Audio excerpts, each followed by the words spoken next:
Dentro del pasaje que vamos a ver hoy día, y no lo veremos todo, veremos solamente la primera parte, vamos a ver los versículos del 2 al 16, y esto lleva como título El hombre y la mujer en el culto. Leamos, hermanos, del versículo 2 en adelante hasta el 16, dice: Os alabo, hermanos, porque en todo os acordáis de mí y retenéis las instrucciones tal como os las entregué. Pero quiero que sepáis que Cristo es la cabeza de todo varón, y el varón es la cabeza de la mujer, y Dios la cabeza de Cristo. Todo varón que ora o profetiza con la cabeza cubierta afrenta su cabeza, pero toda mujer que ora o profetiza con la cabeza descubierta afrenta su cabeza, porque lo mismo es que si se hubiese rapado. Porque si la mujer no se cubre, que se corte también el cabello. Y si le es vergonzoso a la mujer cortarse el cabello o raparse, que se cubra. Porque el varón no debe cubrirse la cabeza, pues él es imagen y gloria de Dios, pero la mujer es gloria del varón. Porque el varón no procede de la mujer, sino la mujer del varón. Y tampoco el varón fue creado por causa de la mujer, sino la mujer por causa del varón. Por lo cual la mujer debe tener señal de autoridad sobre su cabeza por causa de los ángeles. Pero en el Señor, ni el varón es sin la mujer, ni la mujer sin el varón. Porque así como la mujer procede del varón, también el varón nace de la mujer. Pero todo procede de Dios. Juzgad vosotros mismos. ¿Es propio que la mujer ore a Dios sin cubrirse la cabeza? La naturaleza misma no os enseña que el varón le es deshonroso dejarse crecer el cabello. Por el contrario, a la mujer dejarse crecer el cabello le es honroso, porque en lugar de velo le es dado el cabello. Con todo eso, si alguno quiere ser contencioso, nosotros no tenemos tal costumbre, ni las iglesias de Dios. Habiendo corregido situaciones privadas en los capítulos precedentes, donde el énfasis recayó en la libertad cristiana, ahora pasa el apóstol a corregir situaciones que tienen que ver con el culto público que los corintios estaban ofreciendo como congregación, como comunidad de fe. La desunión y el egoísmo de los corintios se manifestaba también en el culto público. La distinción de privado-público solo es convencional, ya que no nos podemos dividir ni desintegrar. Lo que somos en lo privado se va a manifestar en público, y lo que somos en público, eso es evidente lo que somos en lo privado, porque somos seres integrales.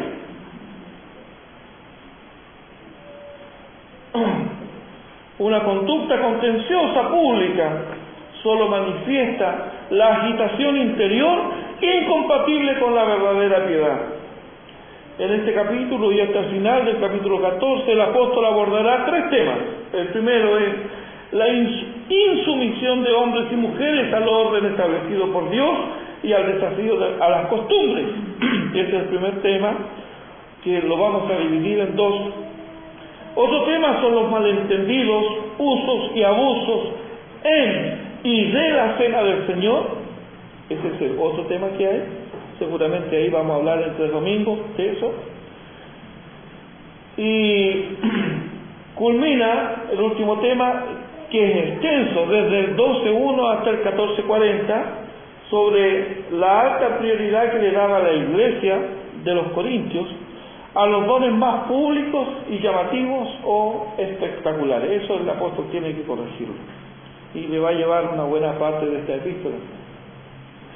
Y vemos que hoy día la cosa no ha cambiado mucho, ¿no? Tenemos casi las mismas percepciones, en donde hay quienes se dicen ser pueblo de Dios y adoran al Señor. Hay un problema con esto que el apóstol va a corregir aquí, pero eso lo vamos a ver más adelante. lo que debe primar, lo más importante en esta situación es el apóstol la expresa de dos maneras categóricas. Una, ya lo dijimos, en el 10:31 que dice, hacerlo todo para la gloria de Dios. Eso es importante. Por eso decía que el apóstol metió una cuña para el tema que sigue. Hacerlo todo para la gloria de Dios. Y la otra es cuando termina el tema. Allá en el 14 dice, hágase todo decentemente y con orden. Bajo estas premisas, entonces, el apóstol viene a ordenar lo que debiera hacer el culto público. Por un lado, todo para la gloria de Dios, pero también todo decentemente y con orden. Eso es lo que debe primar. Veamos entonces que Dios ha establecido un orden en la creación, y este orden es inalterable. Quienes por la gracia de Dios nos identificamos como creyentes, adoptaremos de todo corazón estos principios, ya que reflejan la voluntad de Dios para nosotros. Dicho lo anterior, veremos también la apariencia del hombre en el culto y la apariencia de la mujer, donde ambos deben reflejar la honestidad y modestia en sus costumbres, como es esperable en aquellos que quieren, anhelan y buscan glorificar a Dios. Reflexionaremos entonces con nuestro texto, el que ya leímos, pero lo vamos a hacer de la siguiente manera. Primero, el hombre y la mujer en el culto. Este es el tema general que va a ser de este domingo y del próximo, Dios mediante. Hoy día veremos el orden establecido por Dios y consideremos los versículos 2, 3, 8 y 9. Por supuesto, todo dentro del contexto. Y en segundo lugar, la apariencia del hombre, los versículos 4, 7 y 14. Para el próximo domingo nos va a quedar la apariencia de la mujer, versículos 5, 6, 10, 13 y 15, y un balance y conclusión en los versículos 11, 12 y 16. Y con eso habremos abarcado todo el capítulo 11. Perdón, todo este pasaje. Veamos en primer lugar entonces el orden establecido por Dios, los versículos 2, 3, 8 y 9.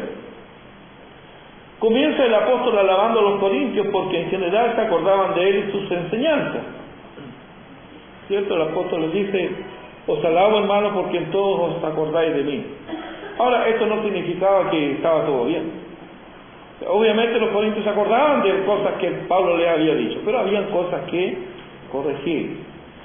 Sin embargo, antes de siquiera mencionar lo que se proponía condenar, expone el principio en que se basa tal condena. ¿Cuál es el principio? Versículo 3. Pero quiero que sepáis que Cristo es la cabeza de todo varón, y el varón es la cabeza de la mujer, y Dios la cabeza de Cristo. Debía llevar a los corintios primero a reflexionar en el argumento para conducirle luego a la conclusión obvia y esperada. Dios es un Dios de orden, y la subordinación es una expresión de ese orden, sin la cual el universo entero sería un caos. La cabeza del hombre es Cristo. La cabeza de la mujer es el hombre. La cabeza de Cristo es Dios. En otras palabras, la mujer está subordinada al hombre, el hombre está subordinado a Cristo y Cristo a Dios. Así como el hijo no es inferior al padre, tampoco la mujer es inferior al hombre. Y en ambas relaciones y entre sí hay dependencia y subordinación. Y esto no significa inferioridad en ningún sentido.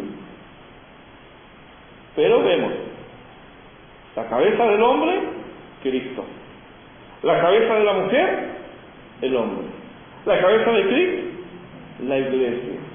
Y las relaciones entre ellos son de igualdad. Este orden de Dios ha sido trastocado y hoy es ridiculizado por la sabiduría popular. El feminismo ha irrumpido con fuerza en el presente siglo y es el desarrollo natural de la ignorancia y oposición al perfecto plan de Dios. ¿Qué le debe la mujer al feminismo? Mucho, por cierto. Le debe la insatisfacción perpetua, le debe la maternidad postergada o rechazada, le debe el deterioro de ser humano a ser objeto. Eso es algo que las mujeres y los hombres le deben agradecer al feminismo. Le debe la infidelidad, le debe la promiscuidad y la pobreza, le debe el abandono de los hijos, la falta de compasión, la ausencia de misericordia, el aumento de los divorcios y el horrible holocausto del seno materno, donde seres humanos son sacrificados ante el altar del placer lascivo y casual o ante el altar del bienestar económico. Eso ha traído el feminismo. Este no es el plan de Dios para la familia humana. Este es el plan del hombre para la destrucción de la sociedad. ¿Y qué tienen que hacer estas ideas con los creyentes? Algunas han sido engañadas pensando que así se oponen al machismo. ¡Qué error! Ambas son ideas humanas que se nutren en el infierno y que se oponen al diseño divino. Oponerse al feminismo, de la misma manera debemos oponernos al machismo, porque ambas son ideas de la perversión del pecado obrando en la mente del hombre. No reflejan el carácter ni el propósito de Dios. Ambas son ideas humanas. El plan de Dios para el hogar, para la iglesia y aún para la sociedad viene del legislador divino. El varón es cabeza de la mujer, nos dice el texto, y encuentra su paralelo en Efesios 5, 22 al 24, y ahí amplía más el concepto del apóstol.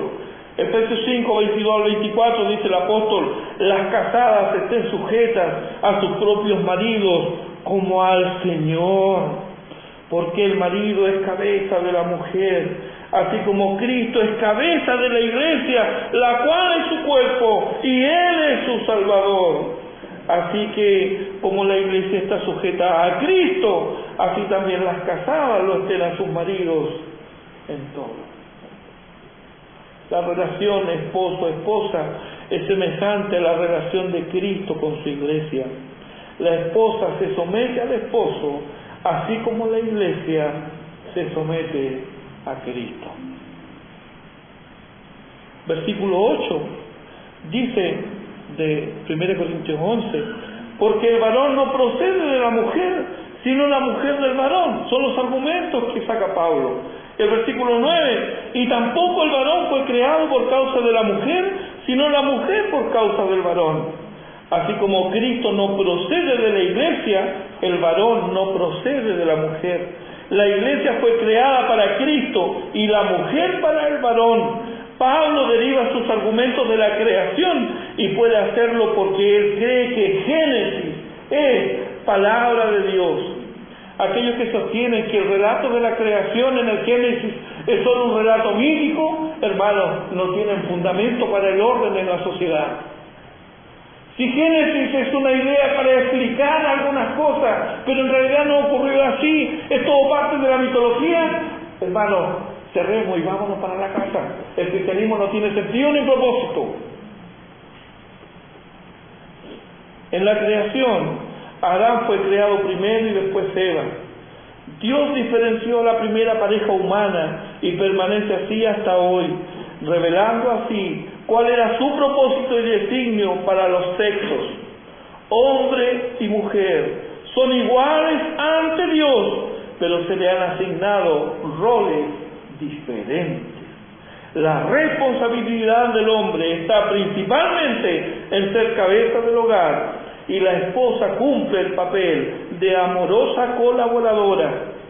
El hecho que Eva haya sido creada para ayudar a Adán sugiere que está sujeta a él. Su rol es de apoyo y sumisión. Ese es el plan divino, y quebrantarlo no trae aparejada la felicidad para el hogar. Un liderazgo débil, caprichoso y acomodaticio es una vergüenza para el hombre y una desgracia para la mujer. Sin embargo, no encontramos en las Escrituras que Dios avale que por esta u otras causas la mujer asuma un rol que Dios no le ha dado. Cuidado, hermana. Cuidado con pensar de que, es que si yo no digo a mi esposo, no se hace. Cuidado con eso. Porque Dios le ha asignado a un rol no de dirigente. Si su marido, si su esposo no se está comportando a la altura de un líder de Dios, lo que debe hacer es doblar sus rodillas y llorar y lamentar para que Dios obre en el corazón y en la mente de ese hombre. Pero Dios no va a obrar si usted quiere ayudarle. Cuando los hombres o las mujeres pretendemos ayudar a Dios, hermanos, en realidad lo que hacemos es cavar nuestras propias fosas. Los roles son distintos y no hay excusa para asumir un rol que no le corresponde. Qué fácil es, varones, lavarse las manos. Qué cómodo es lavarse las manos y no asumir la responsabilidad por lo que está ocurriendo en el hogar. Qué cómodo es. No sé, eso que lo vea tu mamá. Cuidado. Porque es un privilegio ser hombre. Es un privilegio ser hombre. Pero tiene sus responsabilidades. Y debemos cumplirlas de acuerdo al rol que Dios desde la creación nos ha asignado a hombres y mujeres.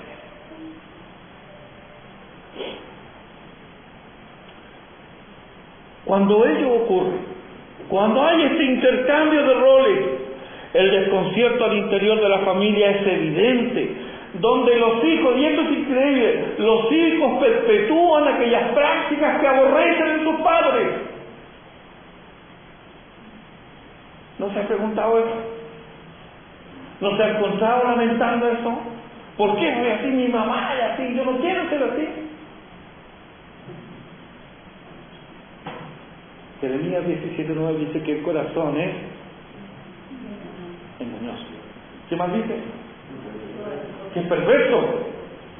Más que todas las cosas. Por eso es que debemos nosotros considerar nuestras acciones a la luz de la palabra del Señor y no a la luz de la sociedad. Porque la sociedad está oscura, está en tinieblas. Pero nosotros hemos venido a la luz. Por otro lado, un liderazgo fuerte, a lo menos macho, como dicen los mexicanos, hace víctima a quien debiera ser protegida y amada, avergüenza a los hijos y distorsiona burdamente la imagen del amante Padre Celestial. Dígame usted, Padre, ¿qué imagen le estás dando a tus hijos de Dios? ¿Un Dios caprichoso? ¿Qué imagen, padres, le estamos dando a nuestros hijos de quién es Dios? Romanos 13 dice que no hay autoridad sino la que hay de parte de Dios. Quiere decir que cada hombre que está puesto en autoridad, en cierta manera está reflejando la autoridad de Dios. Por eso que alguien en autoridad corrupto le hace un daño tremendo a la sociedad. Y un padre corrupto.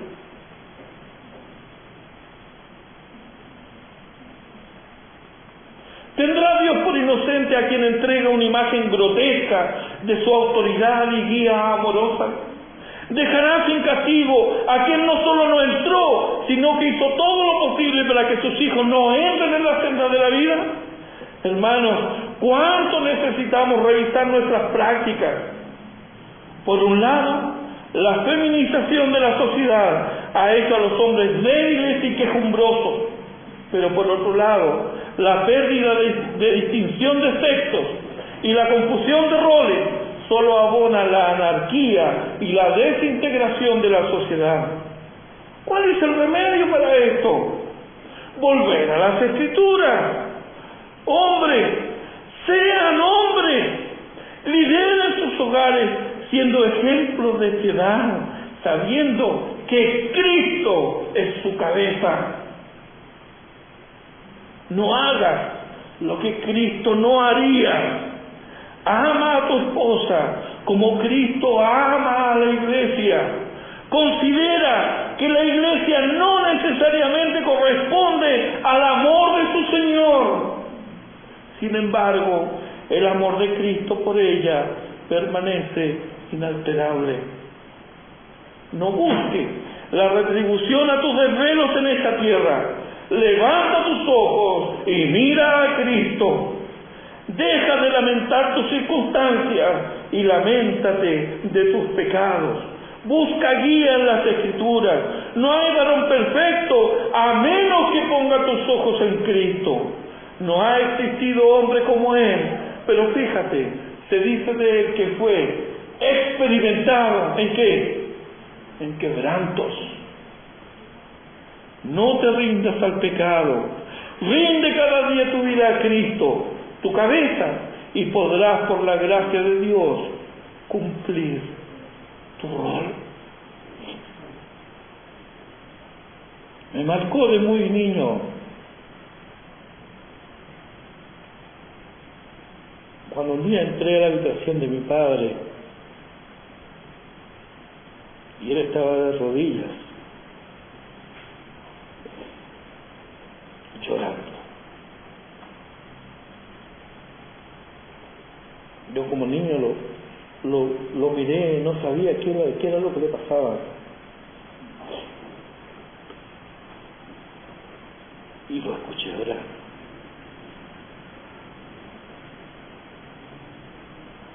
Mi padre fue abandonado por su padre cuando él tenía aproximadamente 2 años. Se crió en la calle. Y él ahí oraba. Y con lágrimas le decía: Señor, enséñame a ser un buen padre. Yo no tú, pero tú eres mi padre.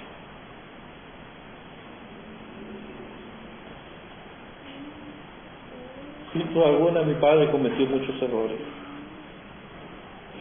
pero le doy gracias a Dios por todos aquellos aciertos que Él tuvo para criarme y para dirigirme, siendo yo un muchacho rebelde. Doy gracias a Dios, porque siempre vi en Él que lo último que Él hacía antes de dormir era tomar su Biblia y leer.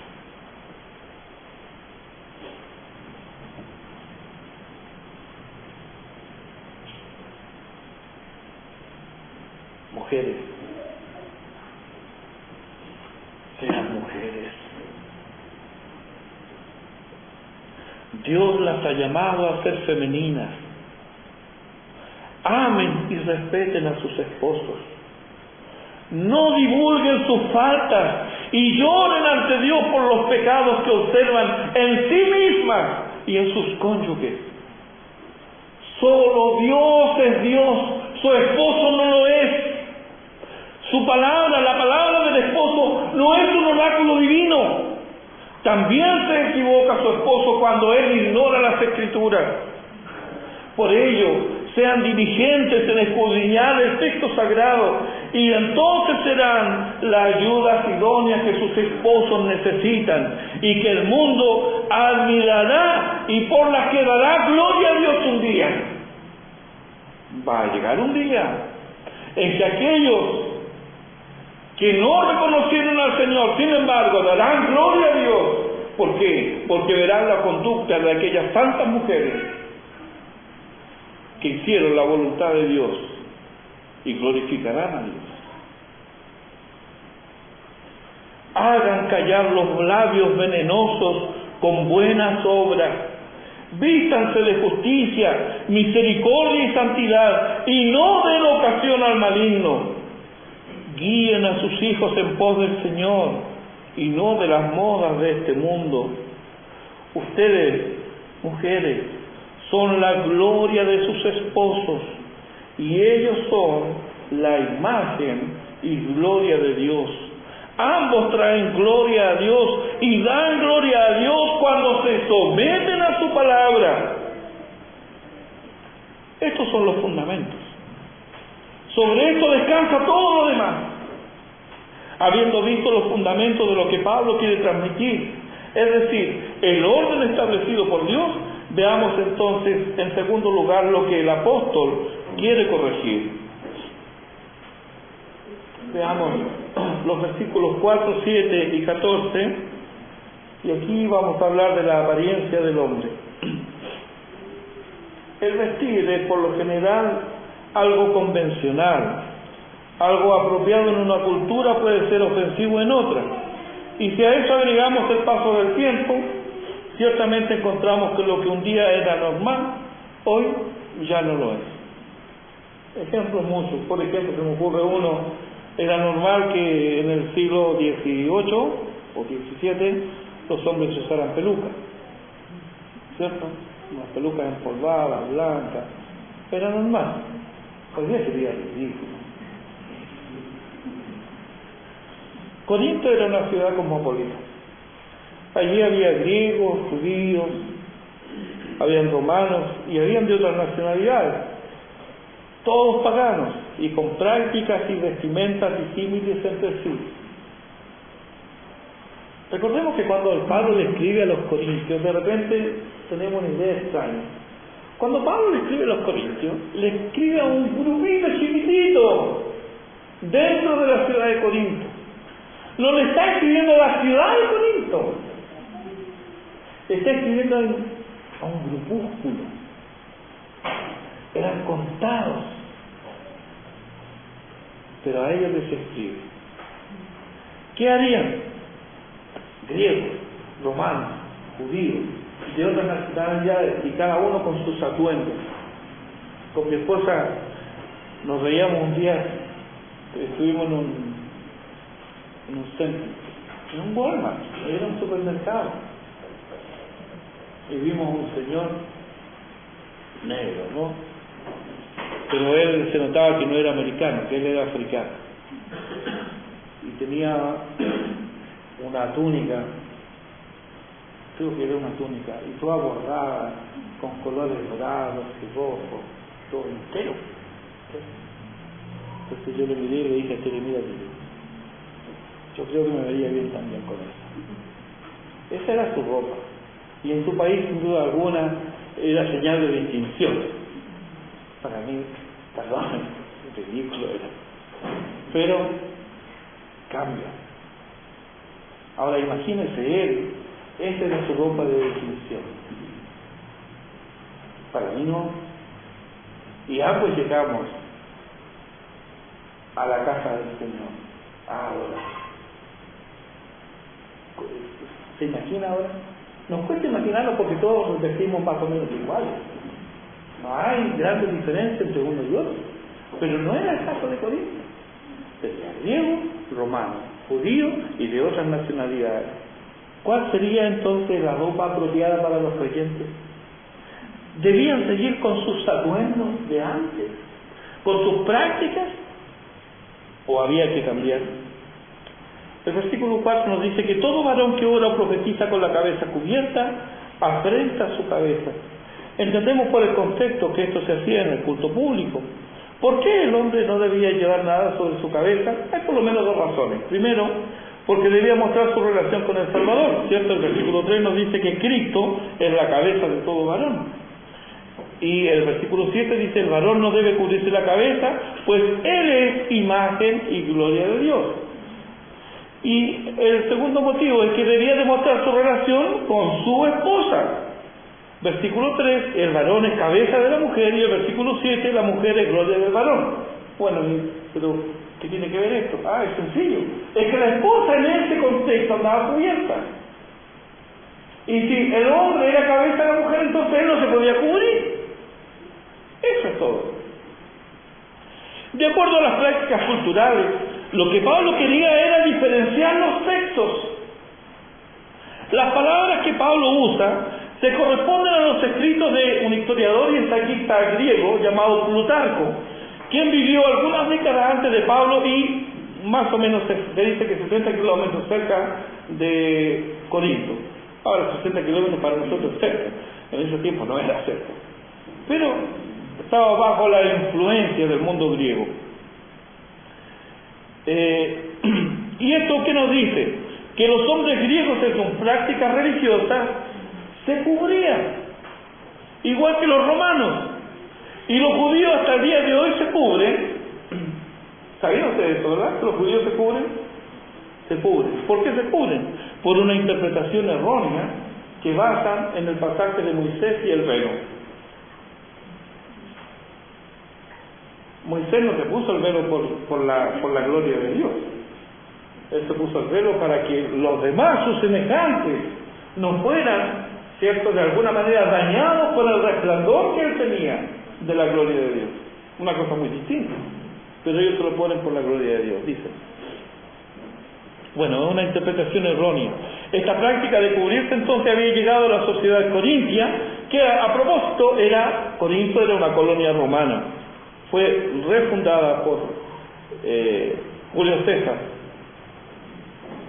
como colonia romana. ¿Por qué entonces no seguir con la práctica de cubrirse?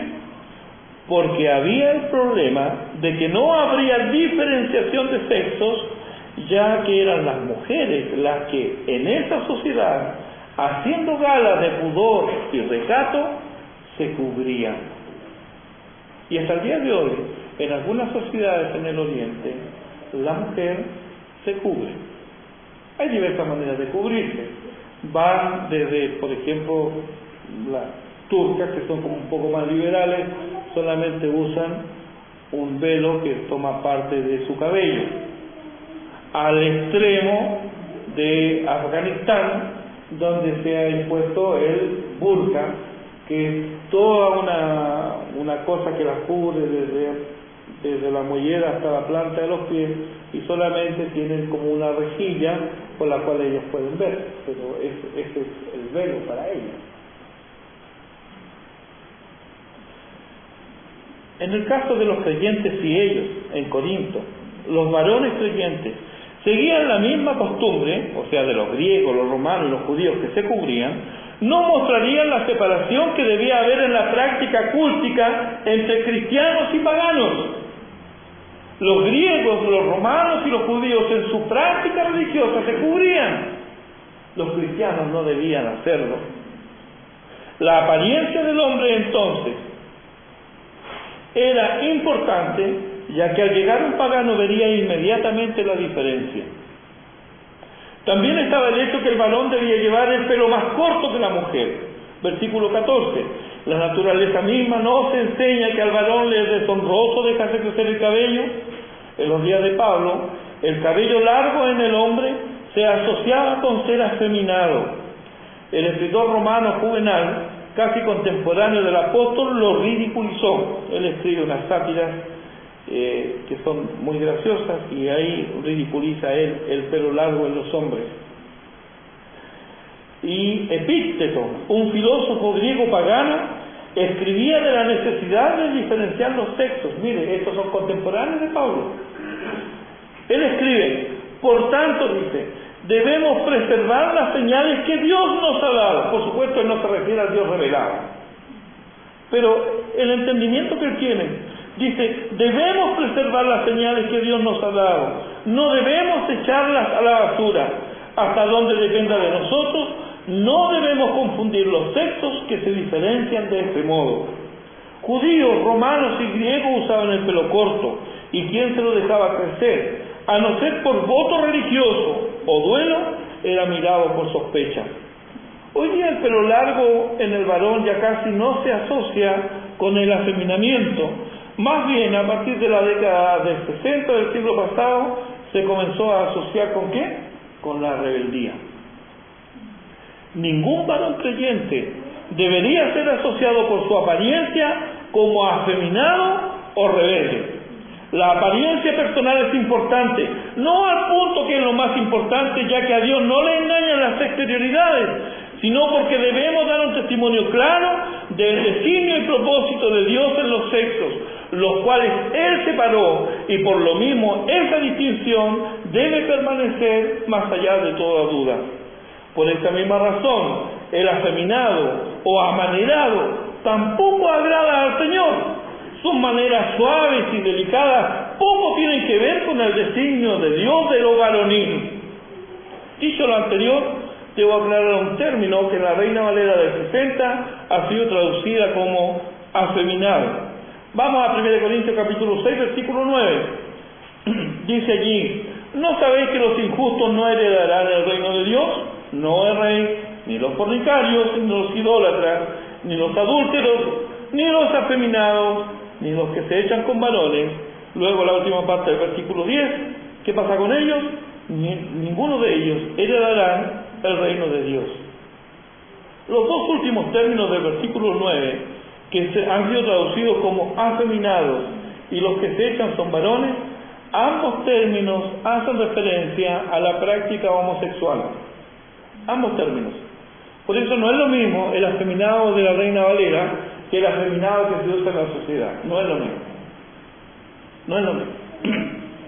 Ambos términos, entonces, afeminado y los que se echan con varones, hacen referencia a la práctica homosexual. Pero, en el primer caso, afeminado se refiere a la pasiva, o que adopta un papel femenino, y en el segundo, a la activa, o que adopta un papel masculino. Algunas otras versiones lo han traducido como sodomita y homosexual. Aunque no necesariamente el amanerado es también homosexual, sin embargo, por cuanto no distingue su rol natural varonil de lo femenino, no agrada a Dios. La imagen o apariencia del hombre debe reflejar lo que es hombre. Él es corona de la creación y es la imagen y gloria de Dios.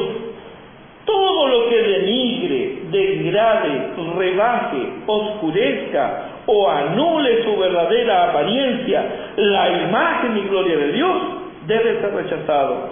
Y esto desde la más tierna infancia. Los niños deben ser criados y vestidos como lo que son, niños o niñas, no andróginos. ¿Qué es un andrógino? No se sabe cuál es el sexo finalmente de él. No, deben ser criados como niños o como niñas. La moda unisex no es natural por lo mismo.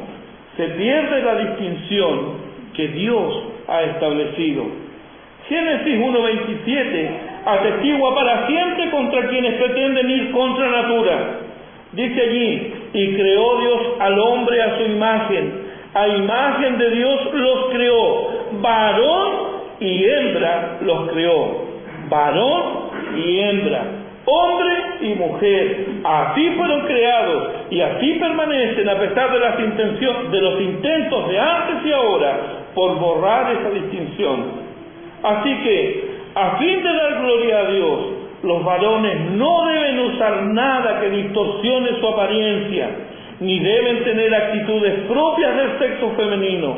Jesús fue hombre y hombre perfecto. En una cultura donde las mujeres eran despreciadas, Jesús hizo evidente su valor. Los niños no temían acercársele. Era tierno, pero no era débil ni afeminado.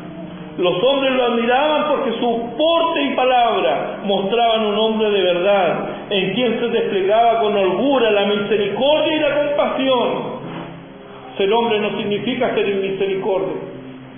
Ser hombre no es sinónimo de no tener compasión. Jesús, el varón perfecto, Él era misericordioso y compasivo. Pero Él no temía decir la verdad y predicar la verdad. Tenía compasión por el débil, pero no por el orgulloso. Era misericordioso con el menesteroso, mas reaccionó con santa ira ante el aprovechamiento de la clase religiosa dirigente. No fue un timorato, ni buscaba el acomodo. Él fue un hombre y lloró por los perdidos. Jerusalén, Jerusalén, que matas a los profetas y apedreas a los que te son enviados. ¿Cuántas veces no quise juntar, como la gallina junta su polluelo debajo de sus alas, y no quisiste, y llorándole, el hambre? Varones, este es nuestro modelo a seguir. Toda vez que buscamos nuestro acomodo, delegamos nuestra responsabilidad, nos quejamos constantemente o abandonamos el liderazgo que Dios nos ha dado, no le estamos siguiendo. Es más, estamos pecando, porque la imagen y gloria de Dios no puede ser disminuida o cambiada. Quienes la cambiaron sufrieron y sufren el extravío de Dios para hacer cosas que no convienen, y cada vez se hunden más en las ciénagas profundas y nauseabundas del pecado, según nos dice Romanos capítulo 1. Varones, portamos la imagen y gloria de Dios. ¡Mire qué privilegio! Debemos comportarnos como tales.